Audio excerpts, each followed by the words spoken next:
Welcome everyone and welcome everybody. This is another episode with Kawe A2 Foundation, and my name is Ndimpiwe Dingiswayo. Remember, this episode is another one. It's also gonna be like those you have seen in the past, where we celebrate our heroes in the Nelson Mandela Bay. Remember, the Eastern Cape is the home of legends. There hasn't been any doubt when it comes to that, and no one has disputed that iphondo leMpuma Kapa likhaya lengqwele. Kodwa ke kusuku lanamhlanje sithe sabe kanti ke sijonga kwisixeko esimbaxa seNelson Mandela Bay kokuba ke leliphi elinye iqhawe esinobhiyozela ubomi balo lisaphila. Kodwa ke Nelson Mandela Bay ngabanye ke bomasipala ke abambaxa kweli loMzantsi Afrika. Sinayo ke iUtenhage neDispatch nePort Elizabeth, iGqeberha khumbula ke nalo magama eselatshintshwa, iKarega, iDispatch kunyeke nayo pha ke iGqeberha. Zezo dolophu ke zontathu ezibikanti ke zenza ke pha ke iNelson Mandela Bay. Sikwazile ke kuso namhlanje sakhawuleze sayofikelela pha ke kwelaseKarega, safumana pha ke umfundisi ke pha ke uMzandile Madela ozathi bekanti ke uzosicacisela ke mhlawumbe ke ngobomi bakhe apha ke emzabalazweni kwa mhlawumnene. Uyakhumbula ke umzabalazo ke ayiyonto yangoku, sisuka kude kakhulu ke nomzabalazo ke kweli loMzantsi Afrika. Ndingetyanga ke ixesha lingako kuya phawula into yobana ke mandikube kanti ke ndiyambulisa ke ngalo ke olusuku ke lwanamhlanje. Mfundisi wam, masithabathe lithuba sibe kanti ke siyakubulisa, sikwamkela ke kwinkqubo yayo pha ke amaqhawe ethu foundation ngokubambisene pha ke neNkqubela FM. Mandizibulisele kuwe namsasazi, ndibulele nelithuba endilinikwayo. Okunene ayonto encinci le eniyenzileyo ukuba ngaba sichaza ubomi bethu sisaphila, kuba into esayiqheleka ukuba kumane ukuthiwa yayingumntu lo ngelo xesha kasakwazi nokuva kumane uthiwa yayingumntu, kanti kungcono umntu atsho uba ungumntu njani, waphi, evelaphi. Ndiyabulela.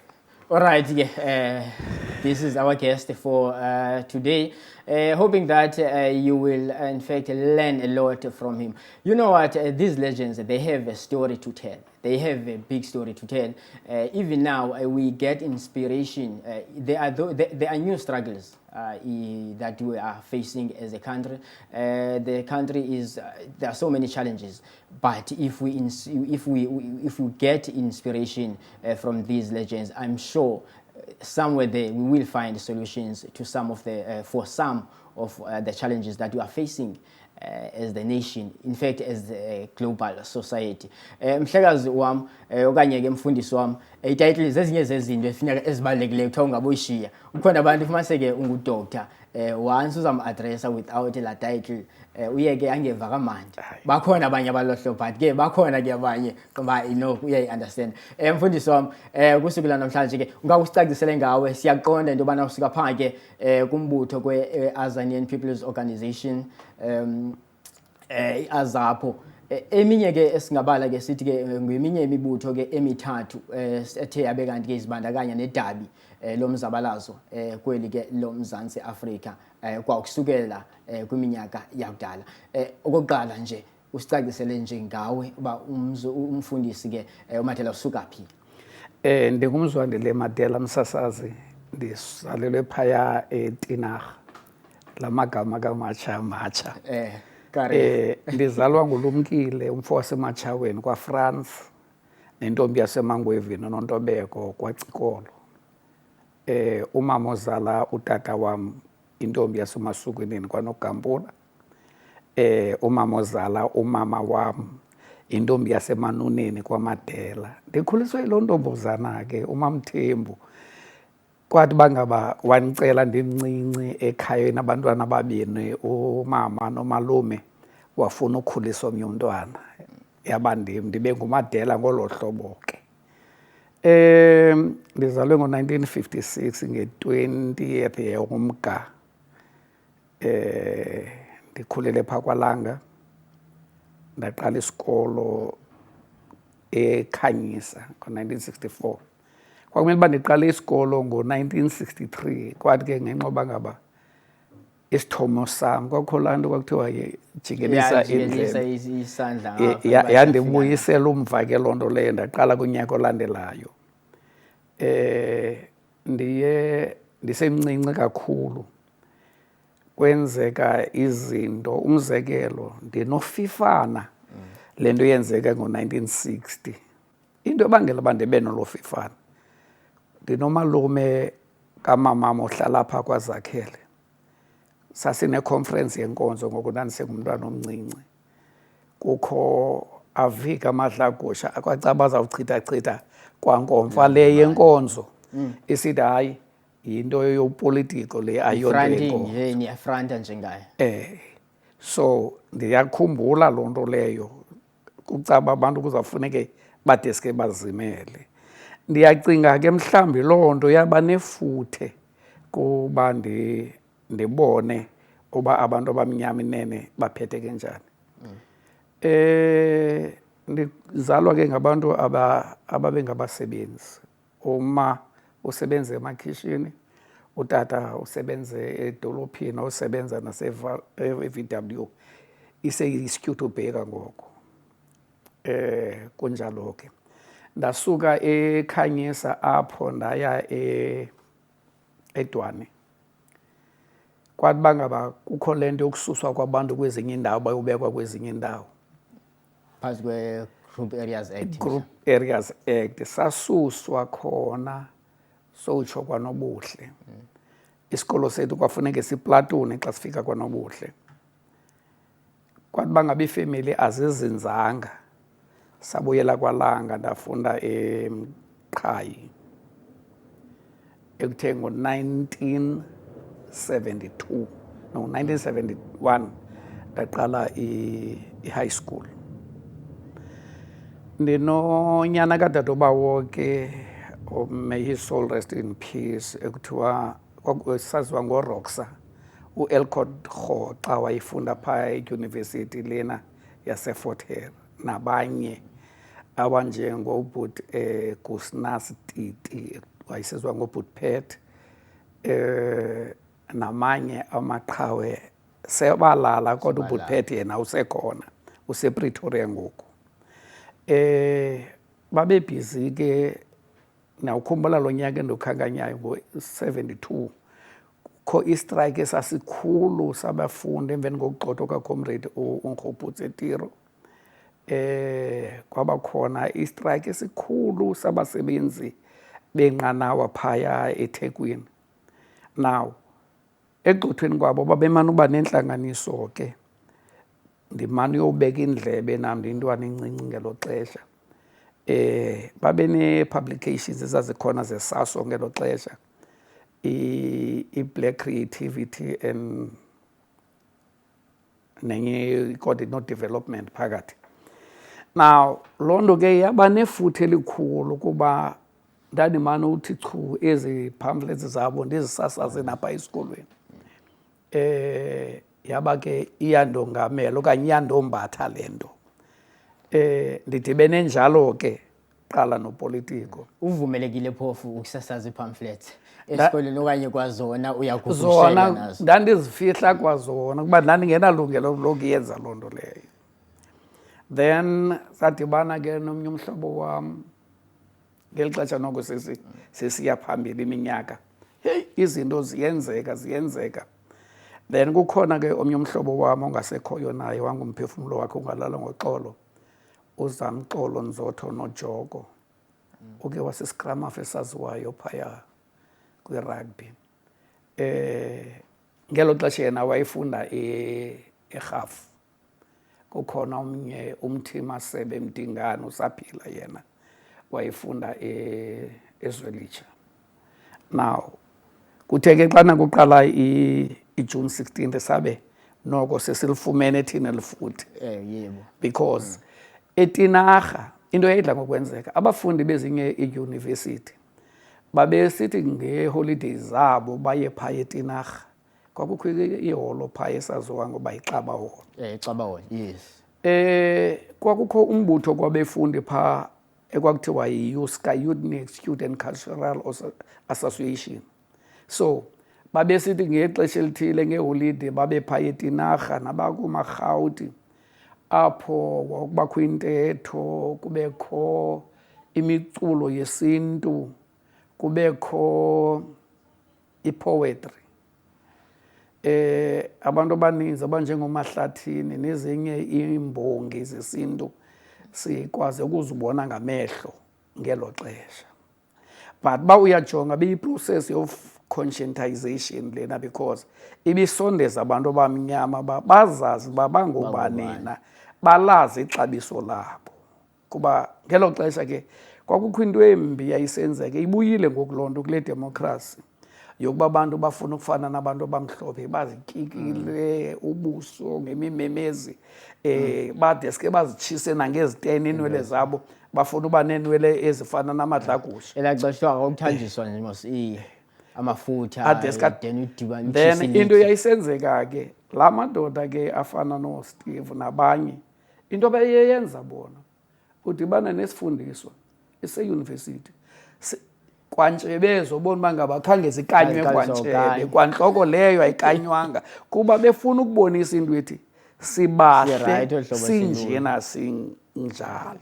Yile nto ke kwabakhona islogan esithi I am black and beautiful.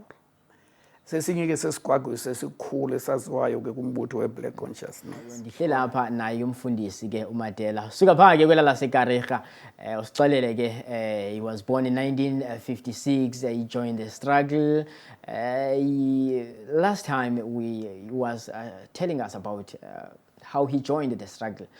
Usixelela that ebekwazi bona edistributor i-pamphlets esikolweni ezimema imihlangano, mhlawumbi ke ezo zinto ke ezo zezinye zezinto yena wazibona ke kuse into bana ke noko ingathi ke unalo uthando lomzabalazo le, okanye kuyabona kokuba khona ke konakala nongaqhutywa kakuhle kwabemi beli ke loMzantsi Afrika. But then ke uzasichazela, khumbula ke simazela lapha ke kumbutho waye ke pha ke Azanian People's Organization, pha ke iAzapo. Umfundisi wam usichazele ngomba ke onenwele phakathi.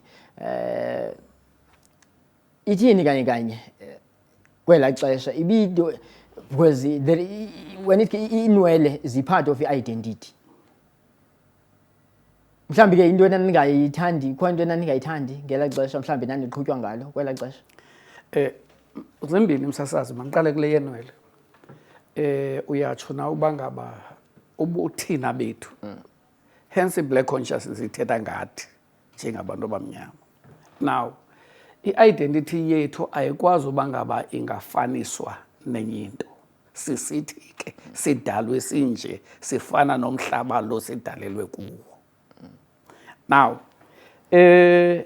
kwakukhona into yokuba abantu bafuna ukufana nabacinezeli. Now hence le nto yokuzityukula ubuso, bafuna uba mhlophe, batshisa inwele, befuna ukufana nabacinezeli. Now oBiko nabanye bathe xa bejonga imeko yethu njengabantu abamnyama, bathi okokuqala into masiyenzeni, masiqale sikhulule aba bantu, masizikhululeni thina engqondweni. Psychological liberation ihamba indlela ende, because ithi xa ichazwa i-Black Consciousness kuthiwa it is an attitude of mind and the way of life. Now akukwazi ukuzidinaya ke unless okokuba ngaba akukho mnyamanyana. Bakhona ke abantu abane-pigmentation emnyama kodwa bengekho mnyama, because those were the people abanqwenela ukufana nabacinezeli. Besibabiza i-non-whites because they aspire to be white. And then they rejected the idea le ye-Black Consciousness. Masikhumbule ibase ixesha i-Black Consciousness i-evolve ngayo. I-evolve kukhona i-political lull kweli lizwe.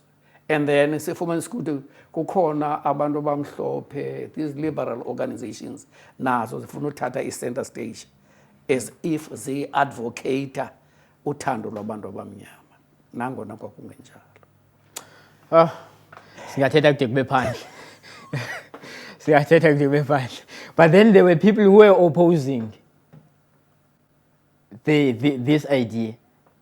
Remember niAzapo niza, okay nisibonile, okay nasi struggle kudala siqhuba, but now ikho lento engathi iyalekisha enaye bekanti niyayibona omnye uzabuza mhlambi ke nani ngeno yo joiner elacala abathi ke omakhulu bethu xa belibiza lina lamkhonto oneviri nishumayele nipha ngaphakathi okanye naqonda nibe ngaphakathi. Okokuqala masikhumbule uba ngaba le mibutho mibini yayiseyivalwe imilomo. Yilento ndisithi bekhona i-political lull, ne? Kungayisekho lizwi labantu abamnyama politically. Now kuvela ama-liberal oma-newsers kwezi campus bengathi nabo bamele idabi lethu. Kungenjalo. Le nto leni iphuhliswa kakuhle yenye yenkomfa yayikhona yabafundi kwi-student Christian movement, because kakhulu oSteve basebenzise nelo phiko ukusondezana, nangona ke ezi lecturers emhlophe ezibona ukuthi ikhona namabhulu bona ikhona into engapha kwalento, kodwa izowucaca kakuhle i-racism kulento ye-newsers in that xa babeserhini kune-conference khona kwafuneka abafundi abamnyama bacelelwe ecaweni, nathi icawa yaseRoma bathi iNtaba Maria xa unyuka ungena erhini, babe abamhlophe befundi bona begcinwe kwiindawo ezingcono. Kanti ke yayilicebo lokuba ngaba bahlale bazibuza uba singobani thina as students, sifuna ntoni njenge-students. So kulapho i-Black Caucus iqale khona, ezale ukufunyiselwa kwe-South African Student Organization eSASU. No, le Black Caucus yale mihla. Not lezi Black Caucus. Okay, besisepha kulaa mcimbi ke wakho ke after udistribute i-pamphlets siyapho straight uthe wabe kanti ujoyina khona i-struggle singebukanga kakhulu. Yes, into eyenzekileyo ke emveni kwaloo nto sifumene ukuthi kuqala ke ngoku ke andithi nathi sinentshumayelo esiyenzayo esikolweni. Ndikhumbula i-team yethu ethathe unyaka etinarha kwakukubi ke kukhona i-gangsters. Now ngabantakwethu abalwayo bayabulalana, kodwa kukhona abacinezeli bebekumele bagaba ababulala bona. Now sine-theme esinayo esikolweni ethi siyafa uthini we. Now siyiqhubile ke loo theme leyo for ixesha, sijonga nathi njengabafundi base-high school, sijonga i-community yonke, kuquka nale nto endiyithethayo yokulwa kwabantakwethu besilwa bodwa beye kutshaba ludakasa lusenzo nothanda. Now kwafika u-1976. 1976 uthe uqala kwaka-1976 kwabe kwenzeka laa nto yenzeke phaa eSoweto. Yasisondeza ngakumbi nathi ke ngoku le nto kwesi sixeko sibizwa ngalaa tata uthandwa ngabantu kuthiwa nguMandela. Umzekelo yaba i-South African Student Movement iyaqala nakweli cala, eyayiqalwe ngaboTsitsi, aboRhotso, aboDen, aboSitshaba, naboTrafoma nabanye. So loo nto leyo ke ithe ukuza kwayo ngapha, nangona ingaqalanga kulo nyaka kanye i-action, kodwa iqale siyibona ngama-comrade apha kwaZakhele. Yeah, kwaZakhele, yes. Mandikhankanye nje namagama ambalwa abantu abathe bakhokela kule nto ye-South African Student Movement kweli cala lethu. Kwakukhona abantu abafana uComrade uNgcobo Ngona wangumphefumulo wakhe ungalala ngoxolo, omnye umfana wakwaGcina sasisithi nguSamora igama lakhe, ukhona omnye umfana sasithi nguBhanda uLungamthwa ngabalapha eBhayi abo. Kwelaa cala yayindim, inguNzotho noJoko, khona umfana wakwaLukhozi usaphila, bakhona nabanye bosahawu abangasekhoyo. Now ndifuna ukubonisa nje uba ngaba le nto iye yakhawuleza yanaba. Kukhona nabafana kaSwartz ongumfundisi naye ngokuVivian wayekwaba bebala ke yena ke, because sasisebenzisa iFransi ezininzi. Umzekelo kunesikolo phaa esaziwayo sebala kuthiwa iUnic High School. besisebenzisa esasikolo because umzabalazo wawukwinkala zonke.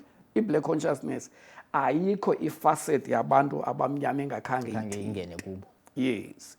Now, for instance, besisiya kwesasikolo as i-meetings zethu zeze-sport because kwakukhona isakhosi ngoko. I-council eyayisithi akukwazi uba ngaba sidlala isport esinormal kwi-society e-abnormal. So ibonisa ke lento uba ngaba okunene abantu abamnyama babezazi babeyimbumba yazisa ukungonwabe to the powers that be. As a result asizange silale bekukhatywa iminyango komawethu sifunwa ngamadlakusa sibethwe kuthweni kuqhumuthule kodwa asayeka because lento inkuthi and iyasichaphazela mhlawumbe nobuthandazo nokukakazwa ngokuba masithethe isibhulu zonke i-subjects zenziwa ngesibhulu ngaphandle kwesiXhosa wangixelele loo nto leyo senze oma-average scan oma-Veterans Cup zonke ezi zinto ezi sizinyanzelwa because kufuna uba ngaba siyeke ifocus yokuba ngaba sizazi uba singobani. Loo nto leyo ke yaqhubeka kangangokuba ngo-77 sathi xa sicommemorate i-anniversary yokuqala iJune 16th phaya eLimekhaya iplan yethu yayizokumatsha siye udibanele ebaleni. Ngezolo kanye izolo elinye ibhizi bengeke ndathetha ngegangsterism etinarha. Sasingalali ngalapha imithi siyafa uthini wena. Sizama ukudibanisa ezi groups ezilwayo kwi-community zethu abantakwethu. Loo nto leyo sasazi eyenza ukuba ngaba nge-15th yakaJune kwakungoLwesithathu then kwakukhona imatch between thina neKwaZakhele iLimekhaya neKwaZakhele. Saba nentlanganiso and then beza la madoda basizayodlala khona enye indawo kuthiwa kuseThembani Stadium sazayodlala khona. Beza ke naba balwayo sasibabizile wawungahleka msasazi kodwa ke ihlekeka injalo. Abantu abamnyama bathembananga baberhuqa imikhondo engaka kuba bayicinga uba ngaba basiwe emgibeni apho abangayekwa baphinde kuvuke laa nto yabo. Kodwa ke ukungalali kwethu kwaza neziqhamo kuba labona utshaba ukuthi heyi asikwazi noba sibohlule ngoku. Then ngale mini ke ngoku ye-June 16th sathi sizabamba umthandazo phaa esikolweni eLimekhaya kwabe kubonakala itinarha elalisarrawundwe ngamabhulu imigqomo izizinja basingenela sithandaza basingenela esikolweni kwazimvubu kwabethwa abantu kwasa apho yaba ke ngoku le nto lena hayi bayinyathele emsileni yabivuselela eminye imigushuzo ke ngoku yanyathelwa emsileni emsasana. Okay. Kangangokuba akuzange kulala ubusuku umna ndadetainwa same day phofu ke ndandibuya kwi-detention that morning ndadetainwa kwakhona. Kodwa ndiyaxelela phaa etinarha busithi xa ungena bangabona etinarha xa ungena ungathathi le ndlela isuke down straight ikhona enye engena iyakalanga. Alright. iMaduna. Okay, kubambe nje apho ke. Okay, phulaphuli ke simbukeli sisahlela lapha ke nomfundisi uMadela sichazela ke sibhiyozela ke sijonge ke ubomi bakhe nezinto athe wabe kanti uzibandakanye kuzo ekukhuleni kwakhe. Akhumbula ke ngamanye ke amaqhawe ethu kweliphondo leMpuma Kapa ke apha ke eNelson Mandela Metro. Usixelela ke ngembali ke iyelacala laseKarega simazela pha ke kumbutho kweAzapo ukuya phambili sophinde sibe kanti ke after ivenkile asixelele ke so far mhlambi ke ekubeni ke waba seluvalelweni waphinde ke wabe kanti uphuma ke after ixesha lingakanani zingaphe kuthe wabe kanti uvalelwa ngapha ebomini bakhe kwaye ke mhlambi ke iye amchaphazela njani lonto leyo nosapho lwakhe. Welcome back again. We are hosting here umfundisi uMadela from UNIC. Remember this is one of the programs that will bring you one of our legends. In fact, we always try by all means to make sure that we embrace our heritage here in the Nelson Mandela Bay. This program, going forward, you will see a lot of maybe familiar faces or people that you haven't seen in a while, or people that you didn't even think they are still alive in this show, trying to celebrate their heritage. In fact, their involvement in the struggle against apartheid, as well as remember, after apartheid, they also involved themselves in trying to find solutions for the challenges that the country is still facing. After struggle, they didn't just sit down. Even now, some of them, they are still active in our communities. That's why today we decided, let's bring umfundisi uMandela from ePhake kwela lase Uitenhage pha kwela lase Karega. Mfundisi wami, usixolele ngokubanjwa kwakho. Sisaya into kubeni mhlambi ke ekubanjweni kwakho iyachaphazela njani ngosapho lwakho, ichaphazele njani wena nilusapho kwa wena nje buqu, and kwaye ke mhlambi ke ukuya phambili ke at that time ubu involved kwi struggle because of zikhona izinto ubuzibona ngathi azihambi ngohlobo zihamba ngalo. Was involved kwi struggle, ngoku I struggle esikhoyo sisesinye ayisesiso enanilwa nilwela ukukhululeka nanilwa against ingcinezelo. Kodwa ke into endiyiqondayo into yobana ngokohlobo izinto ezilulo baninzi abathandabuzayo uphofu abasatsho into yobana hayi kodwa akiyo le esasilwela le, but ke sisaya apho kweli ke nje just nje kweli xeshana nje usixakisele mhlambi ke ekubanjweni kwakho ubanjwe nini, ubanjelwa ntoni, mhlambi kangaphi ubanjwa apha ke ebomini bakho nje apha kumzabalazweni? Mandiziyeke i-detention zomsasazi. Emveni kwalento yasesikolweni zabanjwa ngo-August nge-13th, then itrial yethu yaqhubeka phaya eRhini. Mhlambi ubanjelwa ntoni? Sitshajwa nge-sabotage. Okay. Sasibathathu ekheyisini. Co-accused number 1 nguComrade uMzukisi Madlavu waseRhini. Number 2 nguComrade uMayimbo Rhexana wapha eTinarha. Umna ngu-accused number 3. Yaqala ke lo case leyo sipha eRhini. Andizoyilanda ingcombolo zayo. Sagwetywa siyohlulelene nge-42 years sobathathu. Ngo-1978 nge-30th yakaJune sigwetywa ngomnye umfopha eRhini ekuthiwa ndizamkhumbula. Now into eyenzekayo asihlalanga thuba elide eRhini, saza eBhayi, sihlalanga eBhayi semka sewutsho eRobben Island sisibayi-5 kukho abafu ababini esadibana nabo apha eBhayi. Yangemiphefumlo yabo ingalala ngoxolo, uThemba Solwandle noSolomon Voko. So uya kwethu island sasibayi-5. Safika eRobben Island, i-experience embi because le nqanawa okanye le boat esasikhwele kuyo ibhoat yokuthutha ukutya kuthiwa nguDayas, i-cargo boat. Sasihleliswe ngaphantsi kwindawo emnyama enukayo. As a result abanye saphalaza nophalaza ngenxa yemeko yakhona, ukubonisa uba ngaba asinaxabiso kangakanani na kubantu abamhlophe. Masambeke safika khona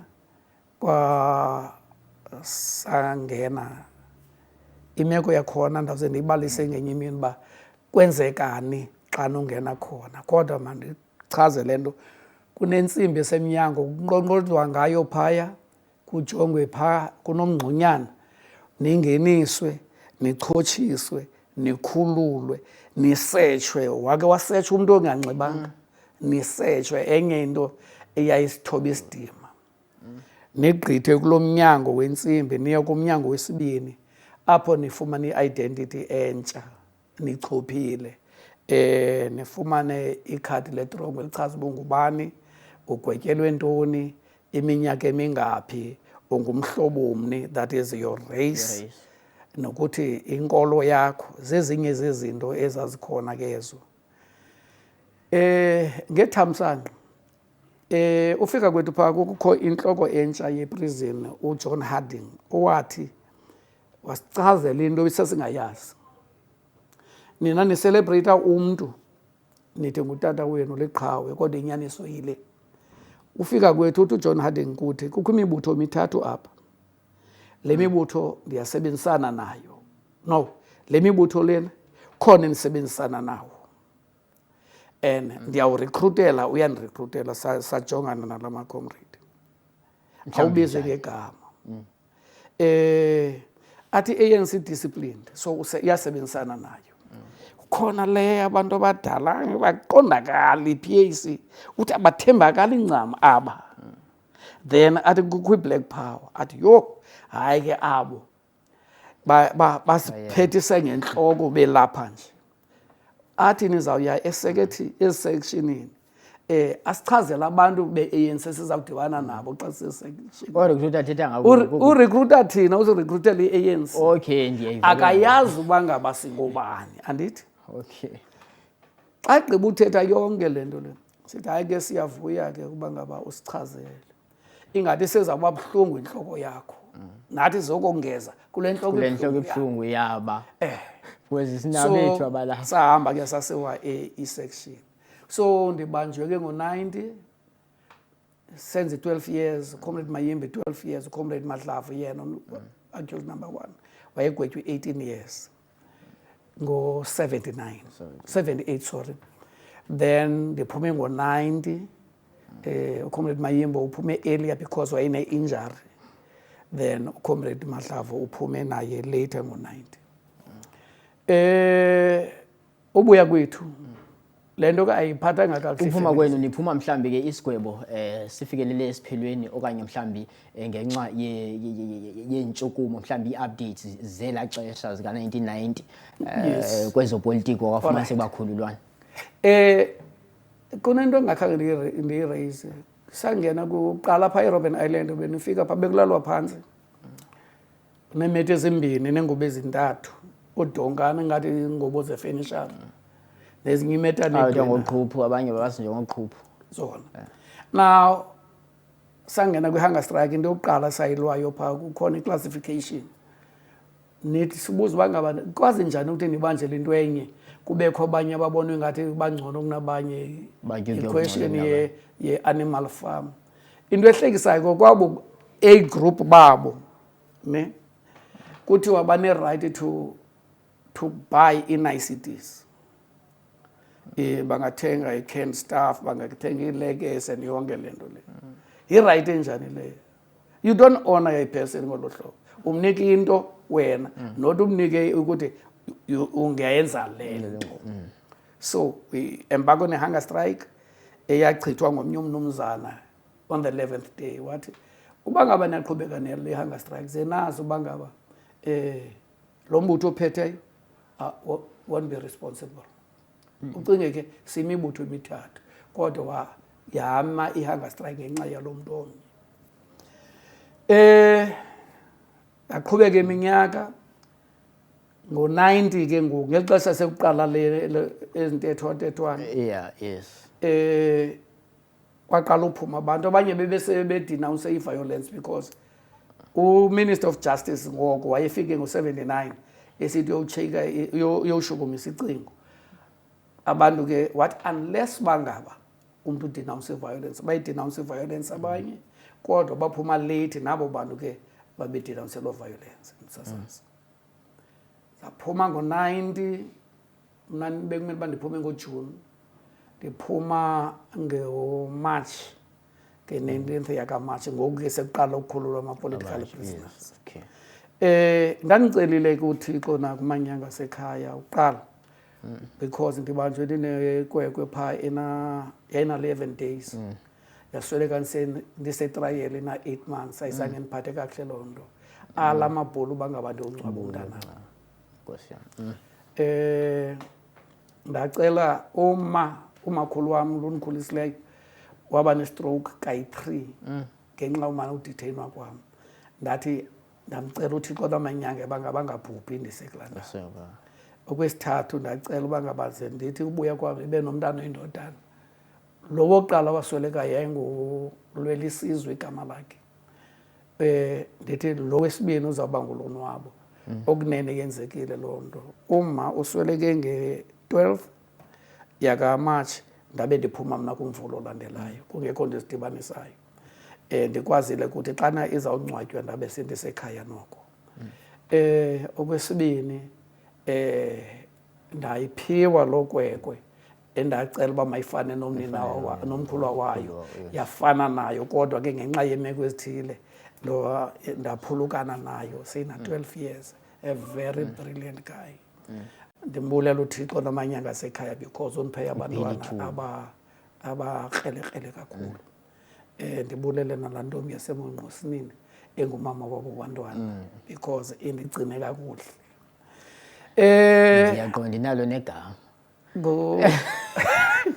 Igama eyalinikwa phaa eMatshabeni kwathiwa nguNomsingazi.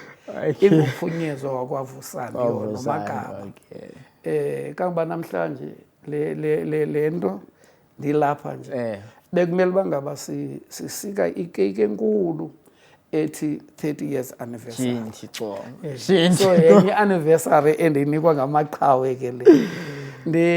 Ndizama ukuthi ke msasazi ndaphuma ngo-90. Okay. Uphuma kwam ngo-90 ndiye ndajoyina iAZAPO. I rejoined. Ndandikwisazinge so ndajoyina iAZAPO. Uzayijoyina nale. Then ujoyineni kwam iAZAPO saba necongress yayiseQueenstown yeprovince. Then they were uyayibona laa nto yo-caucusism for i-positions. Yes. Kwathiwa mandibe ngusihlalo ndala, kwathiwa mandibe isekela ndala, kwathiwa mandibe nobhala ndala, kuthiwa mandibe ngunondyebo ndala. Then sawubuya kodwa masiphinde sibuye ngesizathu esidala ibe kanti uyala unikwa isikhundla. Mandiye khona ndijonge sendikrweqwena in terms of amaxesha. Sentsho bambalwa abantu abanolandula izikhundla apha ebomini. Sentsho obviously sikhona isizathu soba bekanti uye wathi okanye mhlawumbi ufuna esikapresident asiyazi kodwa ke no msasazi into ebangela ndindale bendingekabi naxesha lokuziqhelanisa nemeko ibigquba elaa xesha. Alright ke mbukeli, uselapha kweMpuma Kapa TV. Siphethe apha ke ezinye ke zenkqubo othi bekanti ndiyazazi zikuphathela amaqhawe akho apha ke kweli ke leNelson Mandela Bay apha kwiphondo leMpuma Kapa. Amaqhawe ethu Foundation. Siphinde sikwamkele kwakho mbukeli apho ekhaya. Amaqhawe ethu Foundation apho ke Mpuma Kapa TV neNkqubela FM.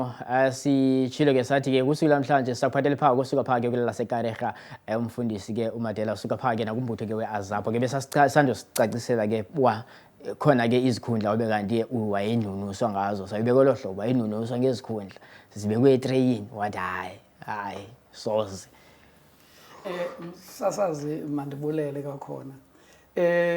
Imbangi yoba ngabandale okokuqala mandigqibezele kwaphelela kusithini ke. Kwathiwa kwabuzwa kanene constitutionally une-votes ezingaphi. Ndaqoma kumgibelo ndathi zimbini. Kwathiwa esi ke sishiyekileyo sokuba ngaba ube ngumququzeleli sesakho ndamkela ke umququzeleli wephondo. Uyazi ke umbutho wethu wengombutho nemali sinabantu abasixhasileyo sizixhase ngokwethu kodwa kwenzeka because ndikhumbula uba ekwamkeleni kwam ke lo position yokuba ngu-provincial organizer kwiinyanga ezintathu ndandisendiyikhenkethe yonke e-Eastern Cape. And then ireport yayise kusihlalo wephondo. Organizationally mhlawumbi ke istate sombutho that time besithini umbutho senje mhlawumbe ke in terms of membership okanye in terms umbutho of wona votes. bonamalungu Yes. abantu abadedicated abantu abadisciplined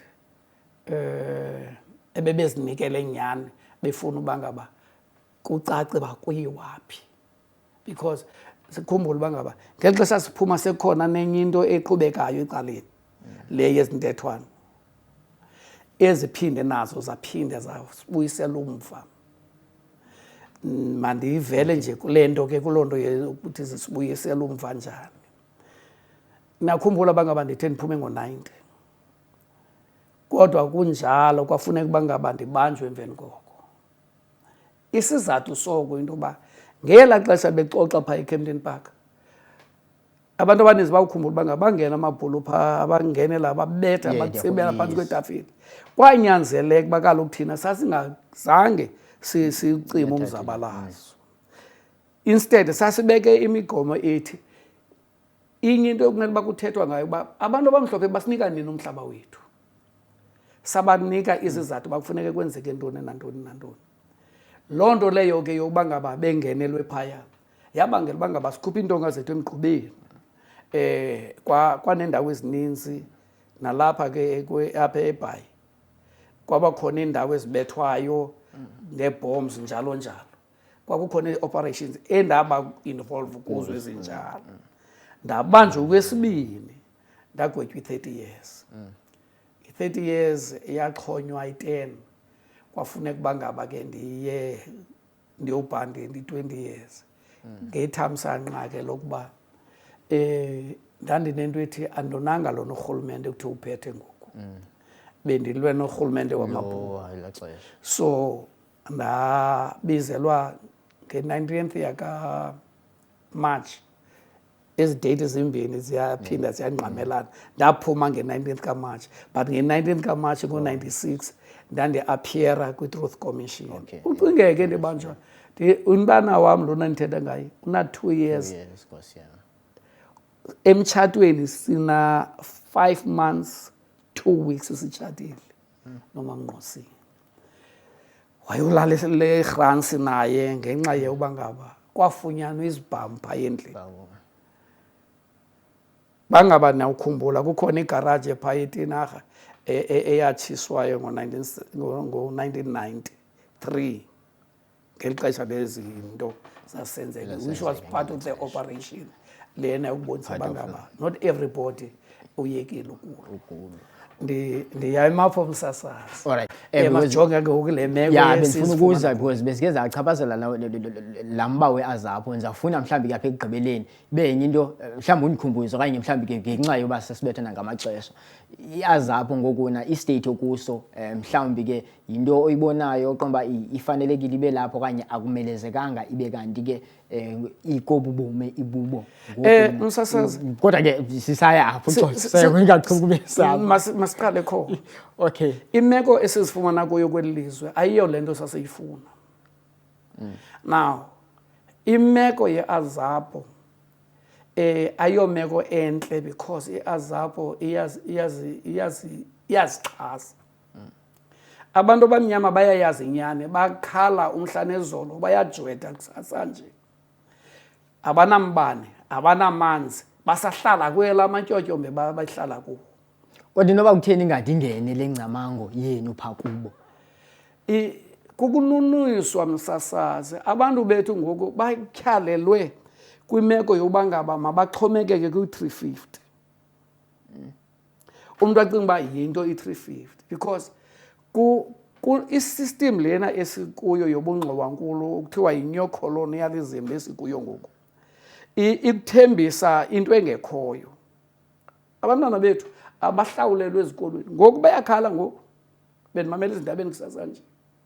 So uyabona uba ngaba bobona bugxwayiba obu esikubo ekufuneka ngoku abantu abamnyama bake bathi sanele. Bayatsho ngemilomo kodwa yimilomo yodwa.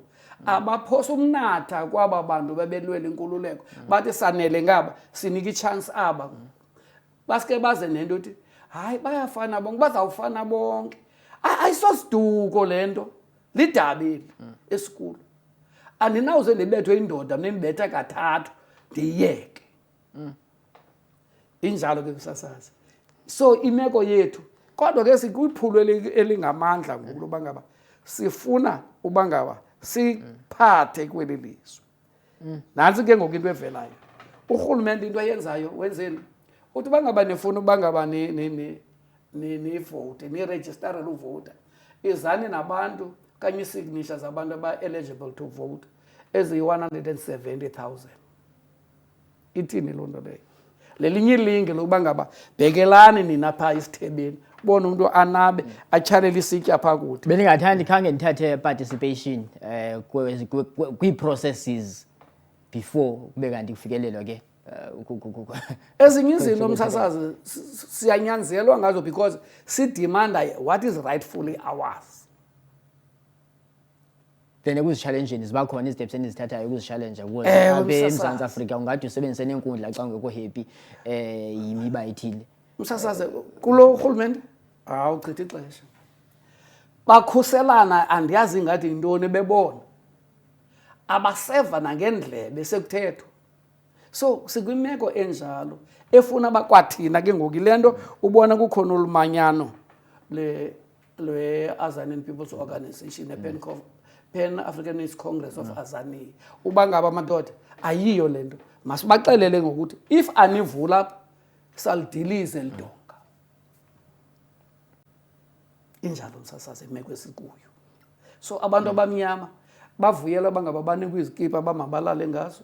Bavuyela bangaba mabanikwe i-350. Kucreatewa i-dependency syndrome embi deliberately so that abantu aba benza loo nto le baklinge to power. Masijonge nje bakwenzeka ntoni phandle. I-structures that were there, i-infrastructure ibhodloziwe. Sizawuxoxa bani ke kwimicimbi efana naleyo ke kokheli? This is a calculated move. Icalculatiwe le nto. Ngoku kulona umasipala sinamanzi angaselekiyo anomchiza. Because into efuna ukwenziwa kufuneka kubekho abantu abazawuthutha amanzi basithuthela amanzi. Ekuzawufuneke bebhatele aba bantu betrucks ebeyaziyo bangaba ngobani itshomi zaba bantu abanetrucks. Sikwimeko enjalo. So ke singabe ke sithi ke lulwaphulo mthetho olicetyiweyo then ke exactly mphakathi usasazi wami. Ningamangali nje inkosi yami. Sibhizi ngoku akukho kumangala because inkundla ziphethwe kwaZulu. Inkundla zelizwe ziphethwe kwaZulu. Isombululo kuwo wonke lo mcimbi ithi kwingxaki ezikhoyo because zininzi ingxaki esijamelene nazo sililizwe even sisisixeko nje seNelson Mandela Bay. Abantu babatshintshe babeke ingxabalaza kwindawo efanele ingxabalaza. Iazapha enolophulo elithi sign for Biko. Ithi sign for Biko ukwenzela uba ngaba eli nani esilifunayo esinyanzelwa uba masilenze ingathi besingazabalazi lizale lokuba ngaba nathi sithi nje basithi siyaregister. Bala noba masirejistare bathi ngoku masize ne-170,000. Hayi ngathi uyacampaigna ke kodwa ngokuna. Ayikho kucampaigna kukuthetha le nto ekhoyo. Okay. Lo ndiyakuva kokeli. Ililonke awonwabanga luhlobo imeko ezilulo. Wonwabile luhlobo umbutho olulo. Lo mbutho ubusakuzabalaza uphethe iflag yawo. Imeko okanye mhlawumbe ubume bawo. Msasazi siyazama because kaloku thina sixhomekeke kuthi. Sixhomekeke kubantu abamnyama abangasiniki le nkxaso. Bayawuva bona inyaniso le. Kodwa into angafuni ukusinika yile nkxaso eza kwenza uba ngaba batshintshe. Ayithi lona funeka ngene izibhenge nani mhlawumbe lo myalezo uyavakala kuseyinyani namhlanje. Okay. Because it's an attitude of mind and a way of life. Kodwa ke bayazeya bona.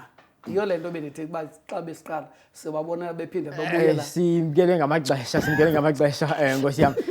Mphulaphule nawe umbukeli nguye pha ke umfundisi ke uMadela suka pha ke kulaseKarega simazela napha ke umbutho wazapho ndiyaqonda kwixesha elizayo mhlawumbi ke uyawuphinde abuye kwalapha enkqubeni nje azocacisa because besingene only kwicala ke lobomi bakhe necala lopolitiko ekhasi ke singene kwela cala lakalizwi because ke kwanguye nomfundisi pha ke kwela laseTopia kwelamicala kude bengokusayo.